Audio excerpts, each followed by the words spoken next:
ChatGPT, I have a question. Has the Quran been preserved? Hey, Lily J. Yes, the Quran has been preserved in its original form through meticulous oral and written transmission for over 1,400 years. The digital clock in the corner of the room showed 11:45 p.m. The second hand ticked softly, accompanying the stillness of the night. Only the sound of the wind slipping through the window moved the thin gray curtain from time to time, along with the faint whir of an old fan spinning irregularly.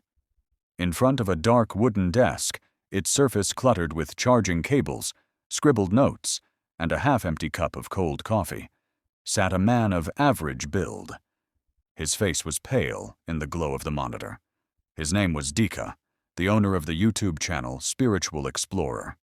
Among his followers, Dika was known as someone who constantly chased after life's biggest questions, about existence, about God, about what it all meant. He wasn't a preacher, nor a priest.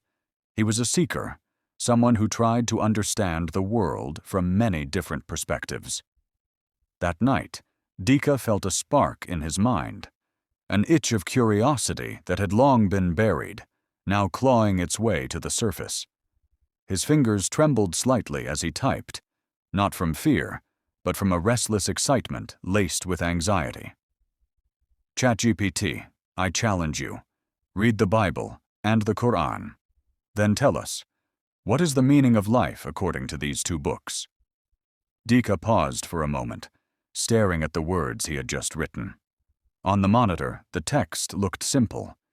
But to him, and perhaps to the world, this question could be a ticking time bomb.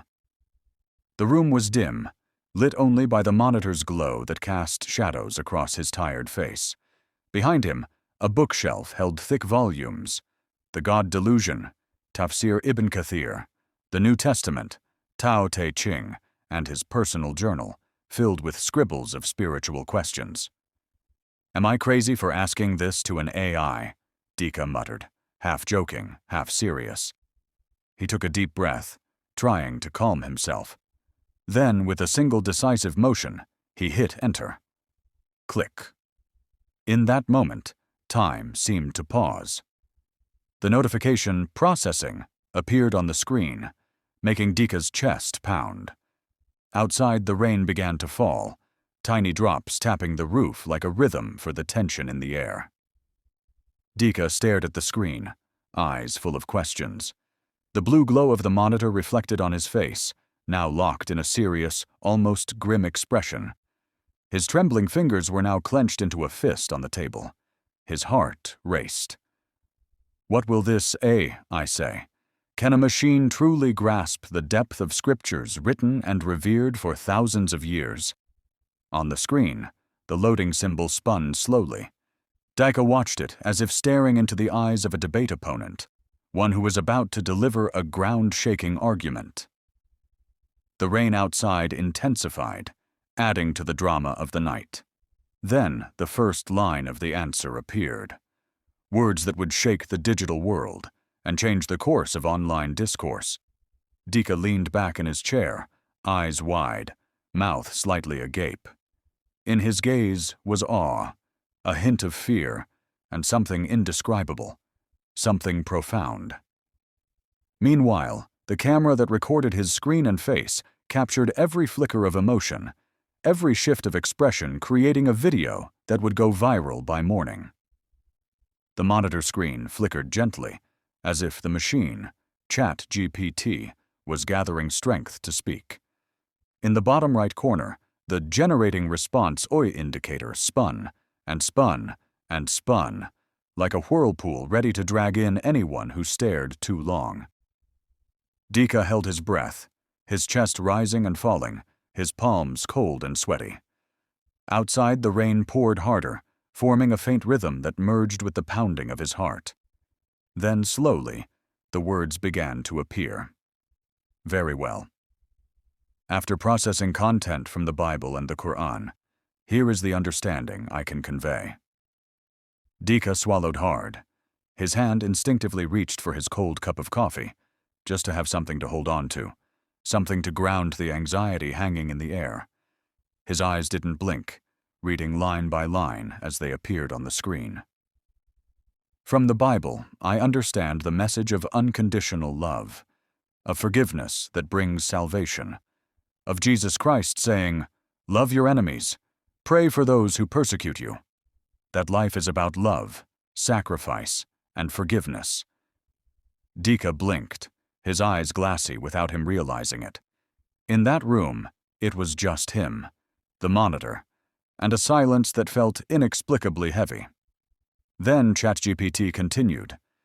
From the Qur'an, I find the call to be mindful of God, to submit to the One Almighty, about the command to act justly, to uphold trust, and to remember that this life is only a test, that humankind is the steward on earth, responsible for every deed, that every action, no matter how small, will be accounted for by Allah subhanahu wa ta'ala.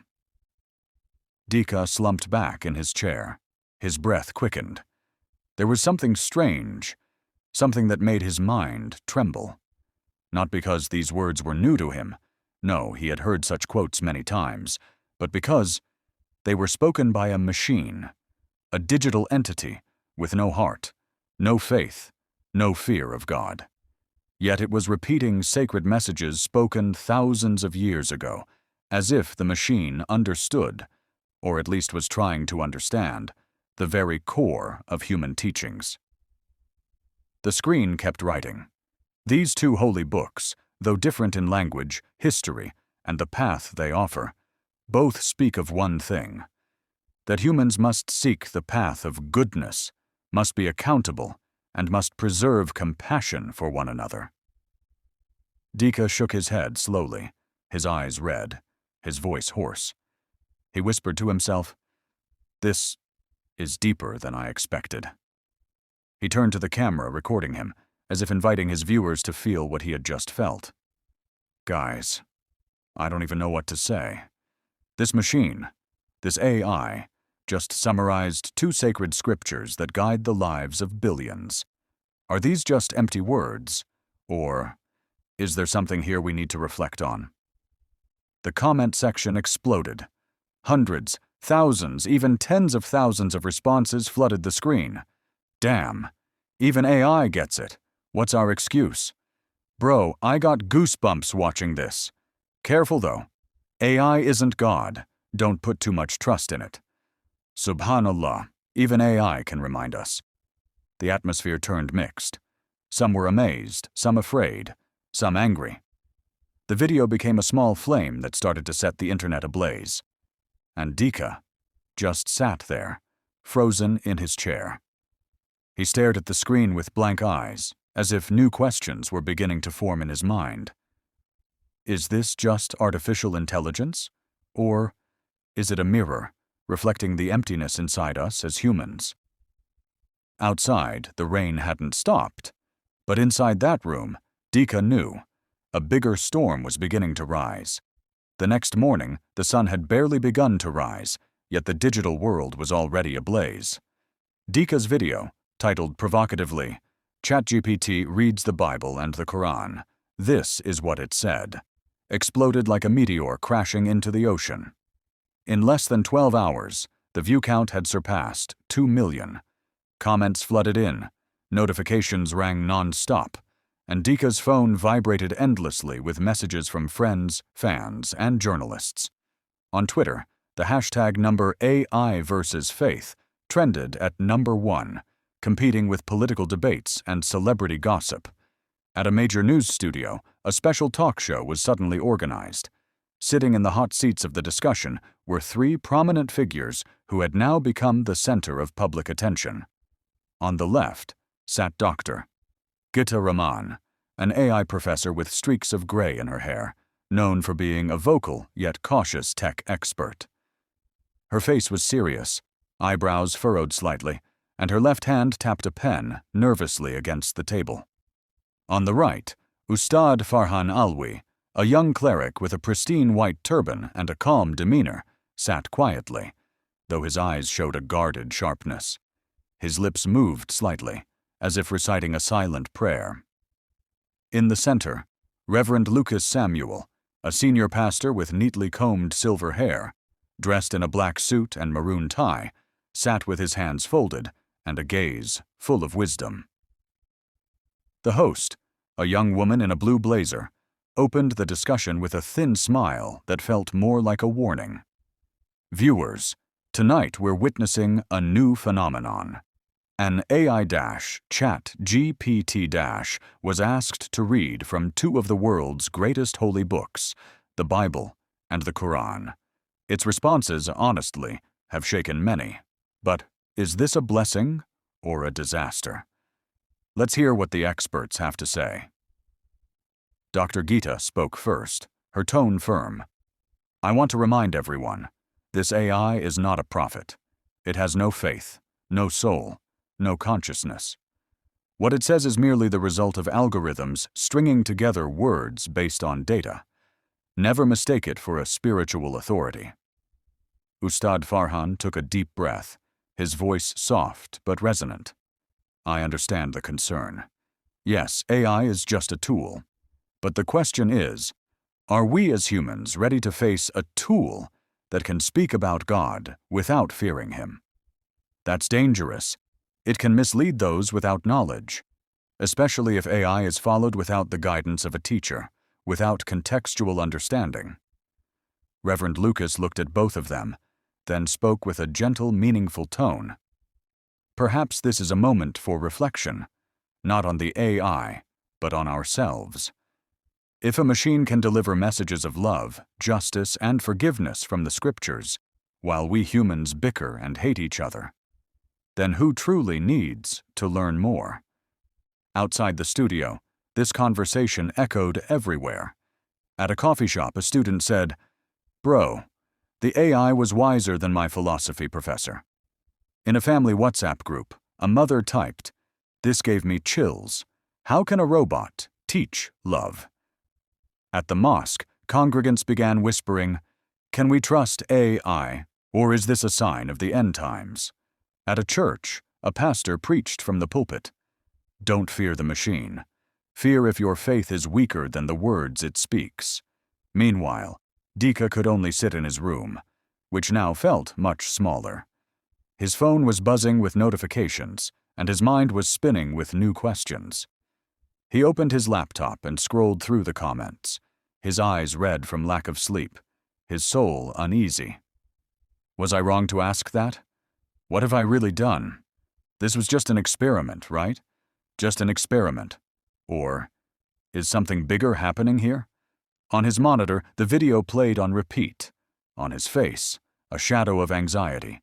And in his eyes, a look that couldn't lie. 3 days had passed since the storm broke out. Dika sat in front of his laptop, his face tired, eyes swollen, and hair a tangled mess. The room looked like a shipwreck, books scattered everywhere, coffee cups stacked up, and papers full of scribbles covering the desk. On his screen, notifications kept pouring in. There were interview requests from TV stations, podcast invitations, and even calls from religious figures wanting to hold discussions. But among all those messages, there were also insults, threats, and curses. "You're misguided. You're destroying the faith of the people. You're just seeking attention. May God guide you." Dika took a deep breath, trying to calm his chaotic mind. He knew he had to do something. That night, with trembling hands, Dika turned on his camera, set up the microphone, and sat upright. In front of him, a small spotlight glowed, casting a faint shadow on the back wall. He looked at the camera, bowed his head briefly, then began to speak in a hoarse, heavy voice. "Assalamu alaikum. Shalom. Peace be upon you all." Paused for a moment, eyes glassy as he looked into the lens. "My name is Dika, just an ordinary person trying to understand the world. The video I made a few days ago has caused a massive stir. Some were angry, some were amazed, others were worried. I understand. My question to ChatGPT wasn't a trivial one. I apologize if anyone felt offended, uneasy, or disturbed. He took a breath, his voice beginning to quiver. But allow me to be honest. I never intended to insult any holy scripture. I only wanted to ask, can a machine help us reflect on the things we so often forget? About compassion, about justice, about trust, about forgiveness. Aren't those the very things our sacred texts teach us? Dika fell silent, his eyes welling up. He wiped his face, trying to steady himself. I know ChatGPT is not a prophet, not a religious teacher, not God. It's just a tool, a program coded by humans. But if words from that tool can make us pause for a moment, reflect, and ask ourselves, have I become a better person? Isn't that something to be grateful for? He looked into the camera more deeply, as if speaking to every heart watching. I'm no one special, not an ustad, not a pastor, not a scholar, just a seeker, full of mistakes and shortcomings. But I believe God is great, and we are all his servants, still learning. Dika took a long breath, then ended his words in a soft but sincere voice. Thank you for listening. I'm sorry for any hurt caused. May we all be guided and strengthened to become better human beings, no matter what we believe. He bowed his head, eyes closed, a tear slowly falling down his cheek. The camera kept rolling, capturing every second of silence that hung in the air. The clarification video was uploaded a few hours later. No background music, no dramatic effects, just Dika and his honest words. The next day, the video became the talk of various platforms. Many were moved. Some said, "I watched this while crying, bro." He's not a cleric, but his words hit deep. Hope we all stop judging others so easily. Respect to him for owning up and being humble. But of course, there were still those who condemned him, saying Dika was just seeking attention, pretending to repent. Amidst all of it, Dika knew one thing. His journey had only just begun. And out there, behind the glow of countless screens, there were thousands, perhaps millions of people who had started to ask themselves, what kind of human have I become? A spacious room adorned with a crystal chandelier, walls lined with elegant wooden panels, and neatly arranged chairs. At the front, a small stage with 3 seats, each labeled with a name: Ustad Farhan Alwi, Pastor, Lucas Samuel Doctor, Gita Rahman. And to the side of the stage, there was an extra seat, Dika Pratama, a name now widely known, with the label controversial YouTuber beneath it. The room was full. Journalists, students, business people, even religious leaders from various backgrounds were present. Some faces looked tense, others curious, and some bore expressions of deep skepticism. Television cameras pointed at the stage, ready to capture every word spoken. The event began. The moderator opened with a calm yet authoritative voice. Let me remind you, the Quran is revelation, not data. AI can read text, but it cannot feel its meaning. We must not rely on machines to understand divine messages. That's our task, as humans, with heart, faith, and the guidance of teachers. But I'm not blind to the truth either. If someone is moved by the words of a machine, maybe it's a sign for us to reflect. Have we been conveying the message well enough? The audience fell silent. Then Pastor Lucas spoke. His voice was warm, filled with compassion. This machine is just a tool, yes, but sometimes God speaks through the unexpected. If AI can remind us of love, forgiveness, and hope, let's not be quick to reject it. Perhaps it's his way of saying, look, even a tool can echo my love. Why then do you hate each other? Some in the crowd were in tears. A camera caught a young woman in the front row wiping her eyes. Now it was Dr. Gita Rahman's turn. She spoke calmly, full of data, but with a tone of weariness. As a scientist, I want to remind you, AI is a reflection of data. If it produces good, it's because our data is good. If it produces harm, it's because we've fed it harmful things. So maybe we should ask ourselves, have we as humans filled this world with goodness, or the opposite? AI is not a mirror of God, but a mirror of all of us. The room fell into a heavy silence. The moderator then turned to Dika. The camera zoomed in on his tense face. His hands were trembling, but his eyes were steady. He took a deep breath, then spoke softly. I'm nobody. Just a young man who's curious, sometimes foolish, sometimes wrong. But I believe all of this didn't happen by accident. When I heard AI read the Bible and the Qur'an, I didn't feel like it was just data. I felt reminded that I've made many mistakes, that I need to learn, to ask questions, to listen, not just to AI, but to teachers like Ustad Farhan, Pastor Lucas, and to everyone here. Dika lowered his head, his eyes wet. His voice shook. I'm sorry if anyone was hurt, but I also want to say, I will keep learning. And I hope we all want to learn too, not just about AI, but about becoming better human beings. Silence, then applause, soft at first, then growing louder, filling the room. Some bowed their heads and cried, others smiled through teary eyes. That night, the forum once charged with tension turned into a space of shared reflection. It was no longer about who was right or wrong, but about a far greater question. Have we become the kind of human beings we are meant to be? And outside that hall, the digital world erupted again, but this time in a different tone. Not just anger or mockery, but many voices now saying, maybe. It's time we listened.